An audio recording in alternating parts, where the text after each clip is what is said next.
All right, day of rest, day 18.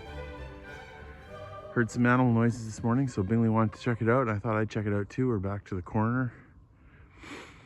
And again, this field is the one that's been torn up, but we mowed it. It is a wonderful day. I gotta be honest, I have come to love the day of rest. Sunday comes around, I'm like, oh, I can just sleep a little bit in the morning and have a nice restful day. We're gonna do some fun stuff today.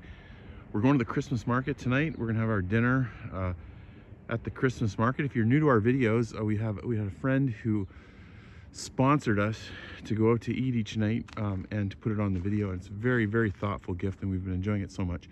And so tonight we're gonna go get some cool stuff at the French Christmas market. In the meantime, we're not gonna do any work today, but we will talk a little bit. I wanna tell maybe some stories. And also I think we're gonna barbecue up a little bit of a wild boar for lunch too, just to give it a nice taste. This is from last year that our neighbors graciously gave us, and glad to put it to good use and enjoy it. All right, a little bonus cooking meal footage for you. Now, by the way, there's a little pail with some ice in it. So you can see it's freezing, but it's not super cold. That's not very thick ice, so if it was really cold, that ice would get thicker. Okay, here we go. We're gonna try some wild boar. We got, it says 2 escalopes, sanglier escalopes from last year. Probably shot, I think shot on this property. We're very nearby. Gonna give that a barbecue. We're also gonna barbecue a couple of sausages, saucisses, we had in the freezer. Got to clear out the freezer a little bit, and also a burger from last year. So some lovely French meat. We'll give it a go. Hope it's good. Okay, so they are very thin, and I read on the internet that actually sometimes you're supposed to pan fry them, kind of like a schnitzel. So what I'm going to do is I'm going to barbecue is sort of all I know. So I'm going to try barbecuing, but I will also take this guy inside and try to pan fry him and see what happens. Well, we have a meat feast for today's lunch in our frosty kitchen, and Rob's cooked up a storm. Yeah, we've never done this before, so I thought, look at that, over 10 degrees in here. We got a couple heaters going. That's it's Sunday. Great. We get some barbecue sauce, some ketchup, some mustard. We got some of the accoutrements. That feels like a French word. Mushroom, little sauteed onion and bacon, and then of course a traditional burger which we had in the freezer. Sausages we had in the freezer. That's the barbecued escalope wild boar, and then that's the pan fried. So here we go, taste test time. Let's try the pan fried first. You know, the first time I had sanglier, I thought it was gonna be like pork, but in a lot of ways it's more like beef. Here goes. Well, that's very good. I think that's very good. You didn't like it as much as I do, I think, though. Well, there's some backstory on that, but so for me, I grew up sometimes eating venison and stuff like that, and oftentimes it would have a gamey taste. And the first time we tried the sanglier, I had made it into a ragu, and I expected it to taste kind of gamey, and it didn't at all. And this as well, whether pan fried or grilled, neither tastes gamey at all. It literally tastes like beef, steak. like steak. Yeah, it does. I like the pan fried quite a bit better. I don't see much difference between the grill or the pan fry, honestly, but they just taste like steak. Okay, so I was thinking about it, and I was thinking about telling my story. I thought, you don't really want to just look at my face the whole time. I'm going to take a bunch of shots of the Chateau, so that part of the time you can just, listen to me, and part of the time you can look at the shots of the cool Chateau. Well, it's Sunday, and as part of the day of rest, I think at one point I said we might tell some of our story on Sunday, since we're not doing any work and we have a little bit more time. And I know a lot of folks have actually asked, or they have said in the comments, it'd be fun for us to tell part of our story and how exactly we came to, to buy this place, and, what all led to that. I think each of us have a complicated story. We have history, we have parents and friends, and all these things come together to make the life that we have. For Leslie and I think both of us, our stories, they are stories of immigrants, people who wanted to come to a new world and make a new life for themselves. Mine starts off in England with my mom's parents, the Fullers and the Fosters, and they wanted to make a better life for themselves. And so, they got in a boat and they came across to a place called Canada, and they wanted to farm, and they went to the Canadian prairies, which is a brutally cold in the winter, and it's a difficult land, especially back a century ago.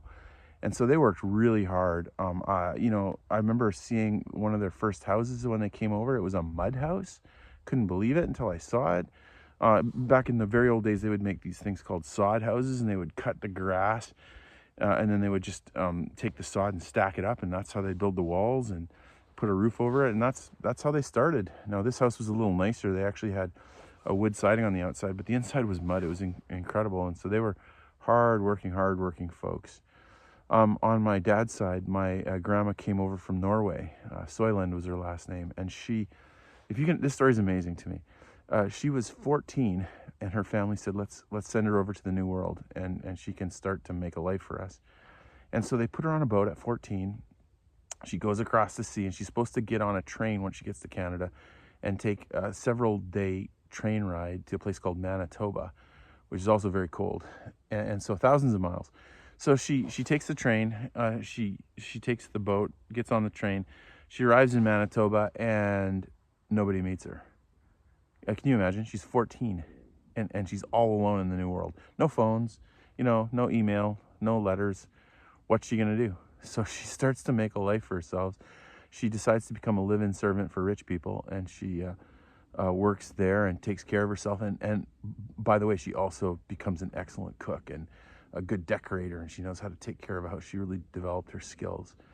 My grandpa Hildebrand on my dad's side, he had maybe the most interesting story.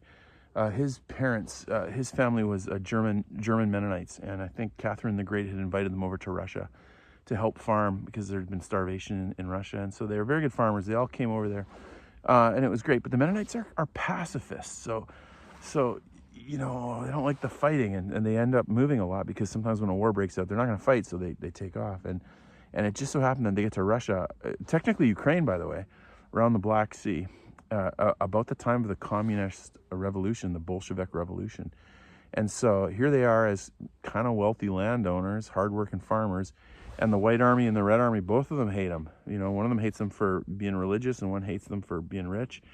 And so whichever army was in charge would raid them. In fact, my grandpa tells a story. It's pretty crazy. It's in a couple books. He came home from school one day as a little kid, and the soldiers were in the house, and they were holding his grandmother, and they were holding his dad, and had his dad on a table, his head on a table with a sword over, and they said, "Tell us where your money is." And he's like, "Yet." And then he's like, "Okay." And then he's like, "Well, renounce your God." He wanted to renounce his faith, and he's like, "Yet." And my grandma's like saying, get that little Henry out of there, get him away. We don't want him to see this. And the soldiers forced him to watch, and they were going to cut his head off, but he still wouldn't give up his resources or his faith. So they realized really quickly they need to get out of Russia, and so it was a harrowing story, like, you know, middle of the night kind of thing. They said the starvation was so bad during the communism days that people were eating bark off trees, you know. Two of his brothers didn't get out of the country. They were captured and sent to Siberia, killed, I think, some of them. They would hide in hay bales, and they got on a train, and they got to the Freedom Gate in Latvia, eventually got out of the country and escaped Russia with nothing, you know, and ended up in a place called Manitoba as well, where they met. Now, at this point, my mom's side, really religion hadn't entered into the picture, and religion only came into the picture through an act of kindness. I'll give a trigger warning later, but so far this is not too serious, so if you're not a big fan of religious talk, you're probably okay with this part. They were hardworking farmers, and as you may know or may not know, that when it's harvest time, the farmers work around the clock, especially in Saskatchewan. They're extremely hardworking because they got to get that crop off. That's their whole year, you know, in a few days. So it was harvest time, and my grandma had 5 kids, and it turns out grandpa's working all day and all night. Grandma's trying to keep the house together. Several of the kids had gotten sick, and she had gotten sick, and so she's kind of at her wit's end trying to keep everything together, you know, just hanging on, the house is a disaster. There's, you know, she's got to feed the kids, and she's at her wit's end, and all of a sudden the door knocks. Somebody knocks at the door. And she goes to open the door, and it's the local pastor and his wife from the small town. Very small church, small town, Strasbourg, Earl Grey. And they knock on the door and say, "Hey, we heard you guys need some help. Can we help?" And they came in, and the pastor's wife cleaned the whole house, and he helped, and they cooked food for the kids, and they let my grandmother go to sleep, and they just kind of rescued them at kind of their lowest point. And so kind of coming out of that, after the harvest was done, Grandpa's kind of like, maybe we should go to church sometime and say thank you to those guys for this act of kindness.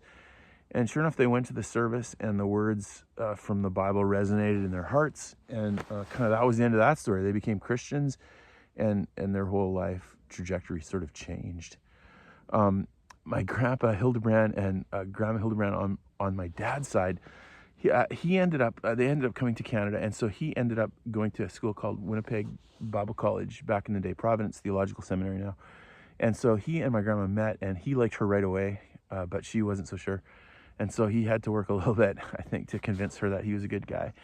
And so, as soon as he graduated his first degree, he became what they call as a horseback preacher or a horse riding preacher.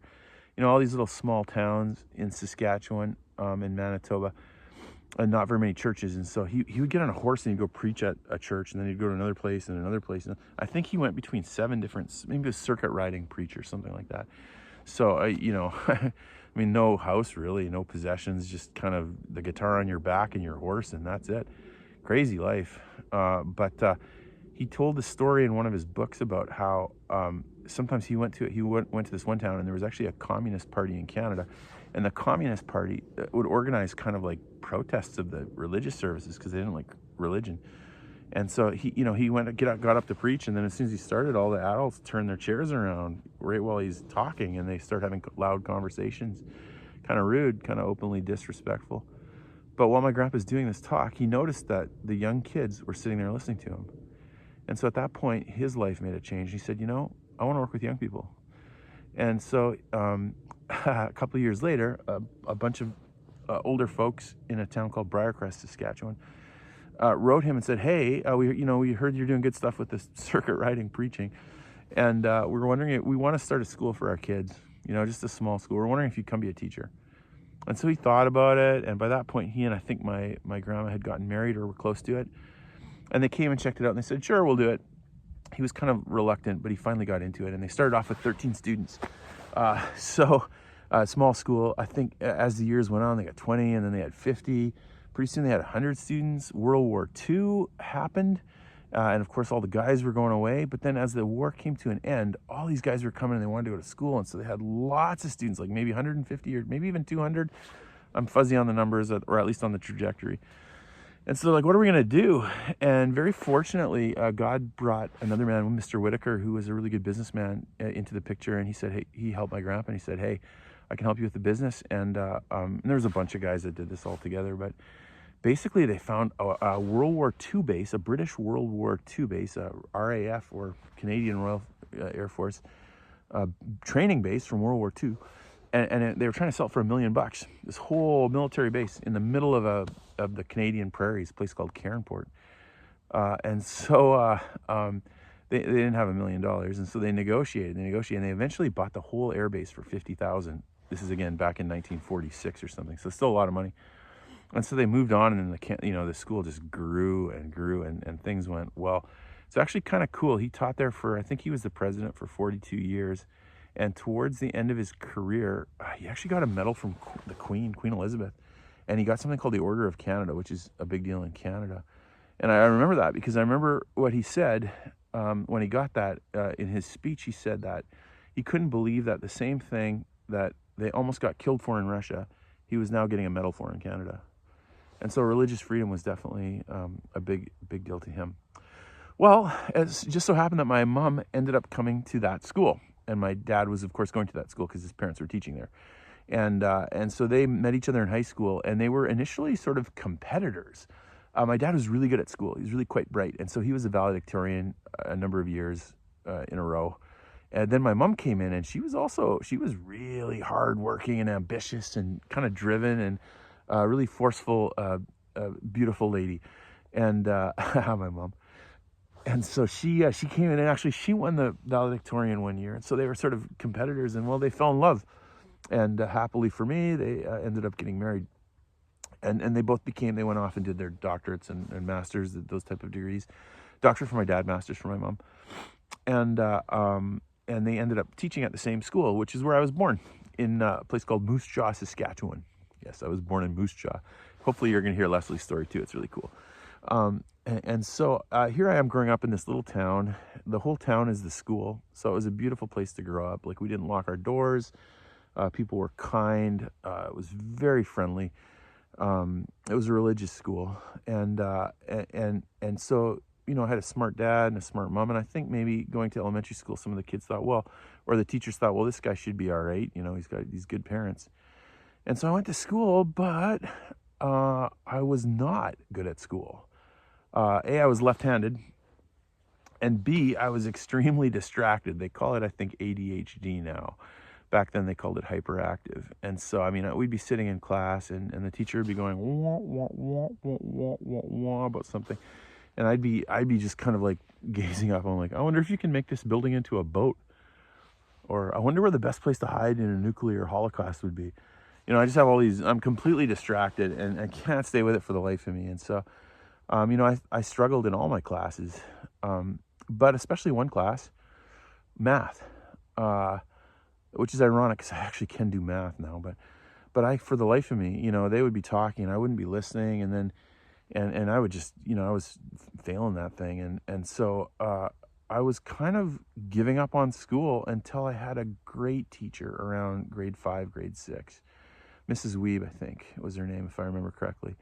And she came in. Now this is a cool story. She came in the first day of class and said, "Hey, okay, kids, our school just bought this amazing new piece of technology, and we're going to, it's called a VCR, and you can actually watch a movie in a theater, like in our house, like here in the school, with this big TV, this big, massive, maybe 25-inch TV." And as kids, we were like, "That's incredible," because none of us had seen movies. It's a really conservative town. There wasn't any drinking or dancing or anything like that. I hadn't seen a movie. It was really conservative. And so, so we're like, wow, this is incredible. We can watch a movie, like a Disney movie, like a cartoon. We were super excited. And so she said, "I'm going to make you guys a deal. I'm going to give you homework every day, in the math homework. And then for every kid that gets all their homework done on Friday, instead of doing math, we're going to go watch a movie." And so I thought, oh, this is awesome. I can do this. And so I'm working on, on Monday comes, I'm like, okay, here's the homework. I can do this. And I start working on my homework. And I'm getting some of it, and I'm not getting others. And then the bell rings, and Tuesday comes, and I'm like, I get some, but I really don't get it all. Wednesday comes, and I'm starting to get farther behind. Thursday, I didn't even understand it all. And so Friday comes along, and I'm thinking, and the teacher's like, okay, kids, who's got their homework done? And I'm thinking, as if anyone finished their homework, as if anyone could, watch this movie. And to my shock and horror, 3/4 of the class get up and walk into the room to watch the movie. And so I'm like, and she comes back to us. She says, "Okay, don't worry, kids. If you finish, as soon as you finish your homework, you can go in with the other kids and watch the movie." So I'm like, okay, I got this. So I go down there, and I'm working on it. I'm working on, Monday, and I'm getting it done. And Tuesday, I'm trying to get it done. And Wednesday, I don't really understand. And so I start just writing down answers, and I'm thinking maybe they'll take it. And while I'm doing that, 2 kids get up and walk over to the movie. I'm like, so I go harder. Thursday comes, another kid, or I'm working on Thursday, another kid gets up, walks into the movie. And I'm like, pretty soon it was just 2 of us left. And I thought, I'm one of the dumbest 2 kids in class. I'm literally one of the dumbest 2 kids. And so I'm like, all right, I go back. And then the other kid gets up and goes, and it's just me and the teacher. And I'm working, and I'm getting close, and I'm almost done Friday, and all of a sudden the bell rings and class is over. And the next week was worse. The week after that was worse. Pretty soon, I gave up. I thought, I can't do it. Other kids have this magical ability to do homework. I do not. And so I stopped trying.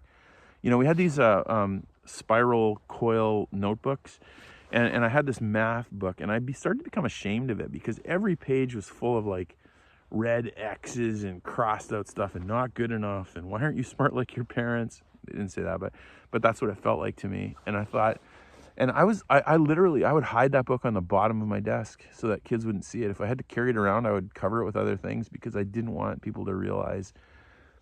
I wanted to earn my place in the family, and I wanted to be accepted. And this book was kind of the objectification of my failure. And so, we went on week in, week out, until one day it was just the teacher and I on Friday again. And she called me up to the front and she says, Robbie, would you come up? And I said, sure. And I was dejected, you know, I'm hanging my head and I'm like, okay. So I walk up and then she's like, oh, Robbie, can you bring your book too? And I'm like, oh. And I'm embarrassed. And so I get the book and I'm slinking up to the front and she's like, can I see your book? And I'm like, okay. And I hand it to her and she's flipping through and she's like, oh, this is not good, Robbie.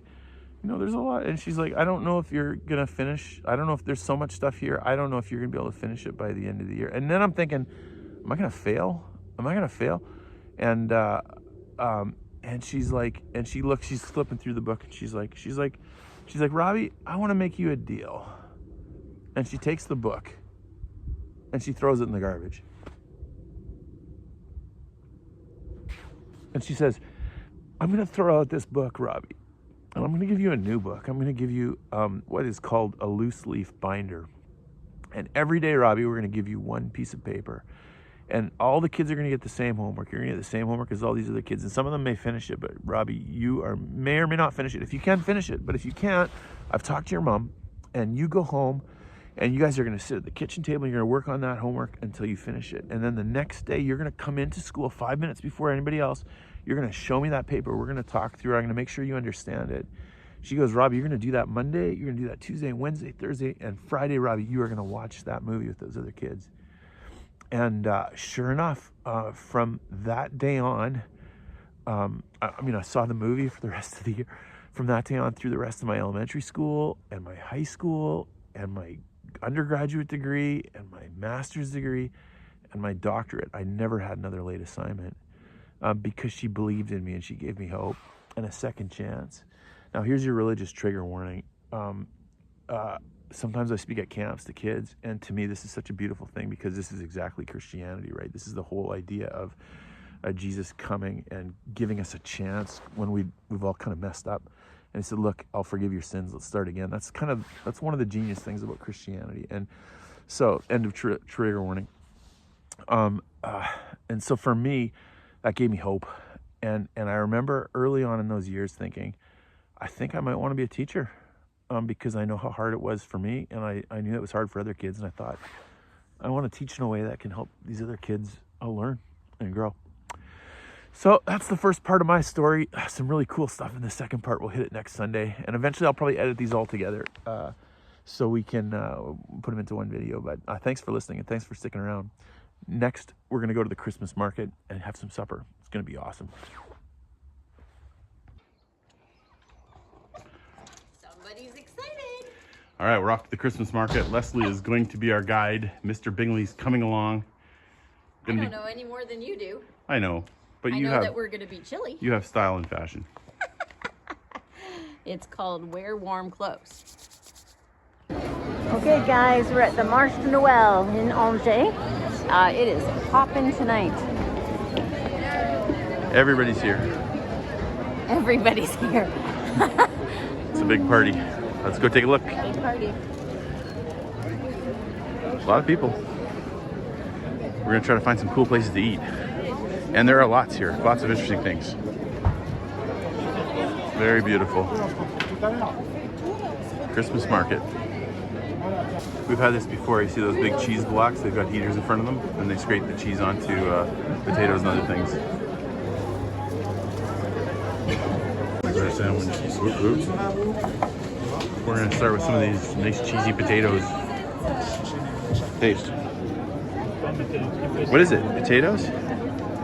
Potatoes, raclette cheese, ham. Yeah, lots of good stuff. Onions in there. Yep. Or we have our jambon blanc, white cheese, ham, and pickles. Good. Ham, pickles, cheese. Stuff. The different crafts. Very popular.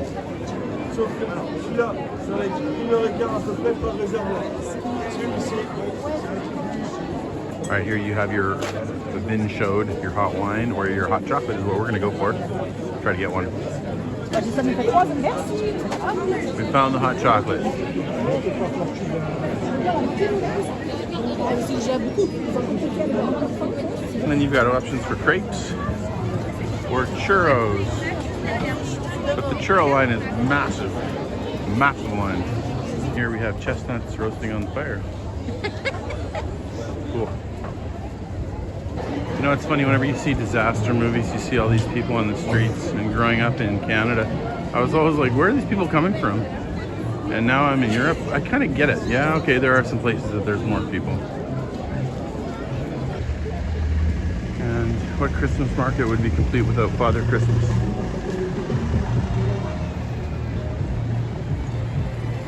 Father Christmas, very popular here in France. I don't think we'll wait in line for him today. Père Noël. Beautiful.